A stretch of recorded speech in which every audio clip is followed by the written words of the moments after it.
Muy apreciados hermanos de la Gran Caracas, en particular de la Asamblea en Guatire, donde corresponde en este fin de semana la reunión de las asambleas.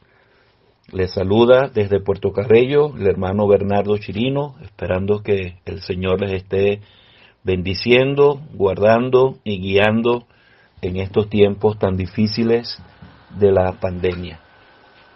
Quiero con la ayuda del Señor compartir con ustedes algunos pensamientos en el Salmo 139. El título de este salmo es Al músico principal, Salmo de David. Oh Jehová, tú me has examinado y conocido. Tú has conocido mi sentarme y mi levantarme. Has entendido desde lejos mis pensamientos. Has escudriñado mi andar y mi reposo, y todos mis caminos te son conocidos. Pues aún no está la palabra en mi lengua, y he aquí, oh Jehová, tú la sabes toda. Detrás y delante me rodeaste, y sobre mí pusiste tu mano. Tal conocimiento es demasiado maravilloso para mí. Alto es, no lo puedo comprender. ¿A dónde me iré de tu espíritu? ¿Y a dónde huiré de tu presencia? Si subiere a los cielos, allí estás tú. Y si en el Seol hiciere mi estrado, he aquí, allí tú estás. Y si tomare las alas del alba, y habitare en el extremo del mar, aún allí me guiará tu mano, y me asirá tu diestra. Si dijere, ciertamente las tinieblas me encubrirán, aún la noche resplandecerá alrededor de mí. Aún las tinieblas no encubren de ti, y la noche resplandece como el día. Lo mismo te son las tinieblas que la luz, porque tú formaste mis entrañas. Tú me hiciste en el vientre de mi madre. Te alabaré porque formidables y maravillosas son tus obras. Estoy maravillado, y mi alma lo sabe muy bien. No fue encubierto de ti mi cuerpo, bien que en oculto fui formado y entretejido en lo más profundo de la tierra. Mi embrión vieron tus ojos, y en tu libro estaban escritas todas aquellas cosas que fueron luego formadas, sin faltar una de ellas. Cuán preciosos me son, oh Dios, tus pensamientos, cuán grande es la suma de ellos. Si los enumero, se multiplican más que la arena. Despierto y aún estoy contigo. De cierto, oh Dios, harás morir al impío. Apartaos pues de mí, hombres sanguinarios, porque blasfemias dicen ellos contra ti. Tus enemigos toman en vano tu nombre. ¿No odio, oh Jehová, a los que te aborrecen? ¿Y me enardezco contra tus enemigos? Los aborrezco por completo, los tengo por enemigos. Examíname, oh Dios, y conoce mi corazón. Pruébame y conoce mis pensamientos, y ve si hay en mí camino de perversidad, y guíame en el camino eterno. Este es un salmo precioso, hermanos. La meditación que David hizo en la grandeza de Dios le llevó a expresar lo que él dice en el versículo 6, tal conocimiento es demasiado maravilloso para mí, alto es, no lo puedo comprender. Este salmo comienza y termina con la idea de que Dios examina y conoce lo que somos y lo que hacemos. El salmo es útil, hermanos, para quitarnos las máscaras engañadoras y las hipocresías que tantas veces pueden estorbar nuestra comunión con Dios y la vida en la congregación. Hay tres atributos de Dios que David exalta y que le resultan sumamente maravillosos. El primero de ellos es la omnisciencia de Dios, que él menciona en los versículos 1 al 6. El segundo de ellos es la omnipresencia de Dios, que él menciona en los versículos 7 al 12. Y el tercero de ellos es la omnipotencia de Dios, que él menciona en los versículos 13 al 18. Cuando él concluye esta meditación, él dice en el versículo 17, «Cuán preciosos me son, oh Dios, tus pensamientos, cuán grande es la suma de ellos». Ahora, cuando David habla acerca de la omnisciencia de Dios, él llega a estar consciente de que Dios conoce perfectamente todo lo que hacemos, porque él habla aquí, tú has conocido mi sentarme y mi levantarme. Conoce también, versículo 3, mi andar y mi reposo. Es decir, estamos bajo el constante escrutinio de Dios. Conoce también lo que pensamos, porque él dice en el versículo 4, aún no está la palabra en mi lengua, y he aquí, oh Jehová, tú la sabes toda. Es decir, versículo 2, al final has entendido desde lejos mis pensamientos. La omnisciencia de Dios, apreciados hermanos, tiene algunas características. Cuando estamos hablando de la omnisciencia de Dios, por supuesto estamos diciendo que Dios conoce todas las cosas. Este conocimiento de Dios es innato en él. No es que Dios ha aprendido a conocer, como nosotros, que para llegar a tener el conocimiento que hasta ahora tenemos, hemos tenido que aprender. Pero la omnisciencia de Dios es uno de esos atributos que ha estado permanentemente en Él, constantemente en Él, porque es un atributo que pone en evidencia que Dios es eterno. La omnisciencia de Dios también es independiente, porque Dios no necesita que alguien le informe para él enterarse de las cosas. Por ejemplo, Isaías capítulo 40, versículo 13, dice, ¿quién enseñó al Espíritu de Jehová o le aconsejó enseñándole? ¿A quién pidió consejo para ser avisado? ¿Quién le enseñó el camino del juicio y le enseñó ciencia o le mostró la senda de la prudencia? Cuando Dios venía por el huerto e hizo la pregunta a Adán y Eva, ¿dónde estás tú? No era porque Dios no conocía dónde estaba. Esa pregunta más bien le hizo entender a Adán y Eva que no podían esconderse.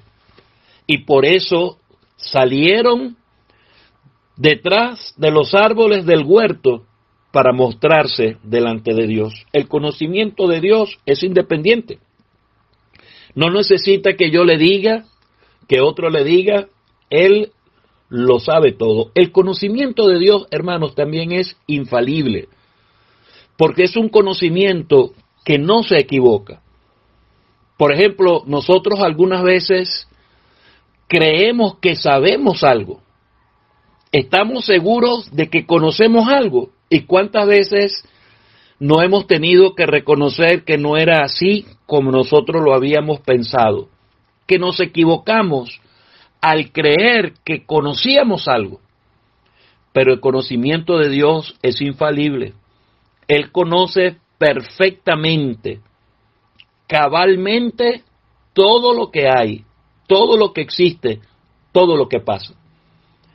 El conocimiento de Dios también es infinito, porque ningún secreto del corazón humano, ningún pensamiento de la mente, ni sentimiento del alma escapa a su mirada. Eso lo encontramos también reflejado en algunos otros pasajes de las Escrituras, donde claramente queda demostrado que el conocimiento de Dios es infinito. Por ejemplo, Proverbios capítulo 15, versículo 3, los ojos de Jehová están en todo lugar. Él mira a los buenos y a los malos. Y por eso David dice en el versículo 5, detrás y delante me rodeaste, y sobre mí pusiste tu mano. Qué bueno es saber, hermanos, que no hay nada que pase en nuestra vida que el Señor no lo sepa. El otro atributo que David resalta en este salmo es la omnipresencia de Dios, en los versículos 7 al 12. Y esta omnipresencia se caracteriza por tres cosas. Primero, la omnipresencia de Dios es permanente, porque no es que Él está en algún lado, en algún momento, y en otro momento Él deja de estar allí. No, la presencia de Dios es permanente, no es intermitente. Él está constantemente presente en todo lugar, presente en cada momento. Hay el eslogan de una radio, acá en Venezuela, que dice en todo tiempo y en todas partes. Por supuesto, esa es una pretensión de esa radio, porque solamente la presencia de Dios realmente puede estar de forma permanente en todo tiempo y en todas partes. Así es Dios. Pero la presencia de Dios, en segundo lugar, es plena, porque no es que una parte de Él está en una parte, en un lugar, y otra parte de Él está en otro lugar. Él está no solamente de manera permanente, sino de manera plena en todo lugar y en todo tiempo. De allí, hermanos, que cuando nos reunimos como asamblea y decimos que el Señor ha prometido estar donde dos o tres se congregan en su nombre, la presencia del Señor en esa reunión es algo muy especial. No solamente porque Él está permanentemente allí, sino porque su presencia es plena. No es que es una parte de Él que está allí. El mismo Dios que bajó hasta la cumbre del Sinaí, esa misma presencia es la presencia que está en medio de su pueblo cada vez que nos reunimos. Y eso es algo, hermanos, sumamente maravilloso. Pero la presencia de Dios, hermanos, también es patente. Aquí David está diciendo, ¿a dónde me iré de tu espíritu? ¿Y a dónde huiré de tu presencia? Si subiere a los cielos, allí estás tú. Y si en el Seol hiciere mi estrado, he aquí, allí tú estás. El hecho de que Dios es espíritu y por lo tanto no podemos verle, no significa que Él no está allí. Él está allí. Su presencia está constantemente con nosotros. Recuerdo lo que leí alguna vez, donde un ateo le preguntó a un niño, ¿dónde está Dios? Y el niño, con su sabiduría infantil, le respondió, se lo diré si primero usted me dice dónde no está Dios. Esa presencia del Señor de manera permanente, plena y patente, no solamente nos hace pensar en la realidad de su omnipresencia con el pueblo de Dios salvado en la eternidad, sino que también nos hace pensar en la realidad de su presencia eterna con los perdidos. Porque aún entre los perdidos, la presencia de Dios será permanente, solamente que ellos estarán conscientes de la presencia de Dios en el lugar de tormento, manifestándose como su ira eterna. Estarán conscientes de la presencia eterna de Dios, haciéndose patente a través de aquel sufrimiento que la Biblia describe como lloro, crujir de dientes, donde el gusano no muere y el fuego nunca se apaga. Así es la omnipresencia de Dios. Pero en tercer lugar tenemos la omnipotencia de Dios.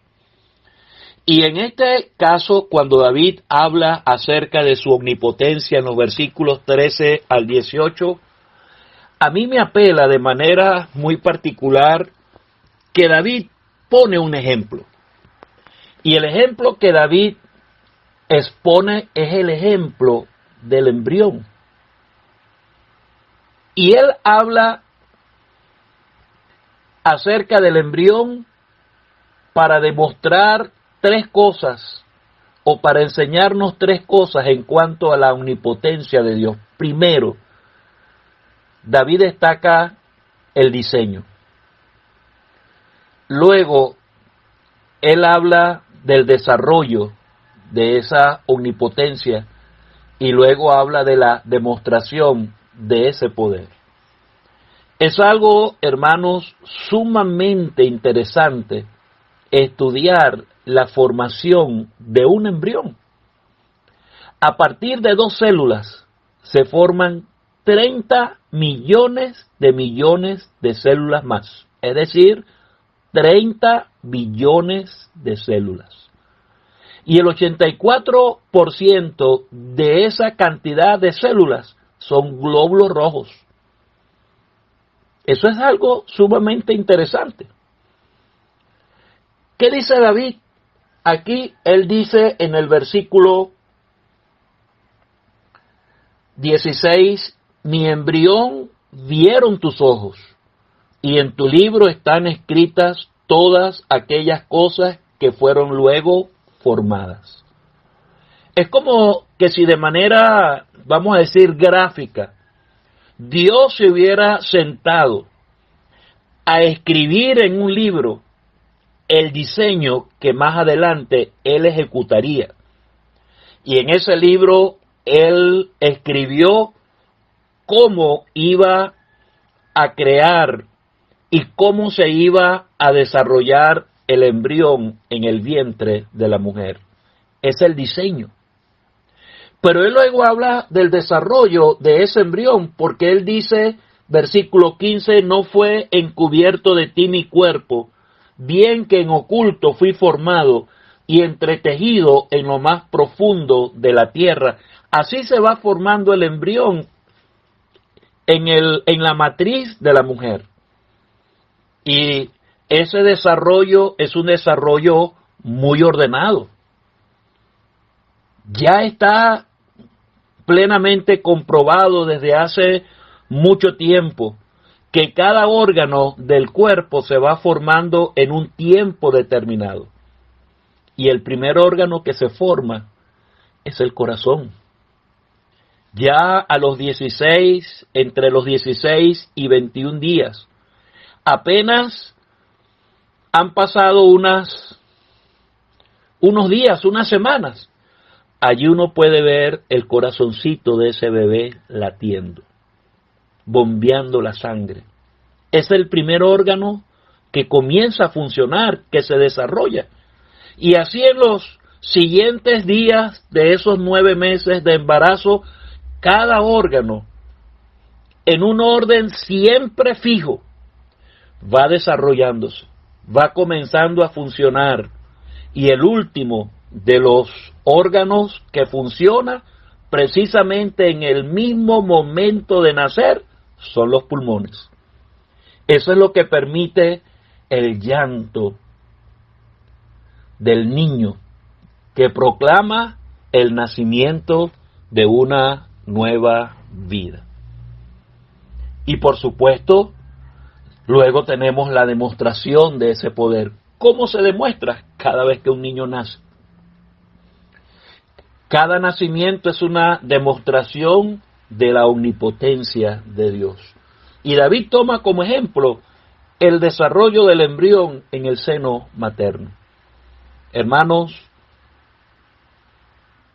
la omnisciencia de Dios, la omnipresencia de Dios y la omnipotencia de Dios son verdades que deberían producir en nosotros el mismo efecto que produjo en David. Repito, versículo 6, tal conocimiento es demasiado maravilloso para mí, alto es, no lo puedo comprender. Versículo 17, cuán preciosos me son, oh Dios, tus pensamientos, cuán grande es la suma de ellos. Si los enumero, se multiplican más que la arena. Despierto y aún estoy contigo.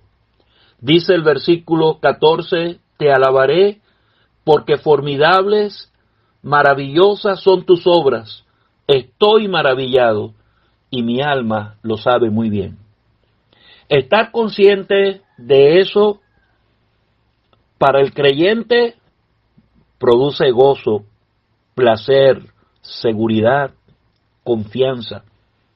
Saber que Dios siempre está pendiente de mí, cuidándome, guiándome, sabe lo que siento, lo que pienso, lo que hago. Saber que ese Dios nos ha prometido la eternidad de gozo y gloria. Pero la omnisciencia, la omnipresencia y la omnipotencia de Dios para la persona que aún no es salva debe producirle una gran preocupación, porque Él conoce todo lo que pensamos, y por todo lo que pensamos, por todo lo que hacemos, por todo lo que hemos andado, el pecador tendrá que dar cuenta delante de Dios en el día del juicio. Su presencia será eterna, pero para uno sufrir la ira de Dios por nuestros pecados que no quisimos borrar con la sangre de Cristo derramada en la cruz. Y su omnipotencia, porque no habrá nada, ningún poder que pueda cambiar el destino eterno de aquel que ha de pasar en la eternidad su alma, su cuerpo en el lago de fuego. No habrá ninguna fuerza que pueda librarle de ese destino eterno. Que el Señor nos ayude. Y concluyamos con las palabras de David en este salmo. Dice, versículo 23, examíname, oh Dios, y conoce mi corazón. Pruébame y conoce mis pensamientos, y ve si hay en mí camino de perversidad, y guíame en el camino eterno. Es el Dios que puede evaluarnos tal como somos, el que puede corregirnos realmente de nuestros errores, y el que puede guiarnos por la senda de la rectitud y de la fidelidad, guiándonos en el camino eterno. ¡Qué Dios tan grande, hermanos, el que tenemos! Rindámosle a Él nuestra alabanza, nuestra adoración, nuestra fidelidad. Que el Señor nos bendiga, que Él bendiga su palabra.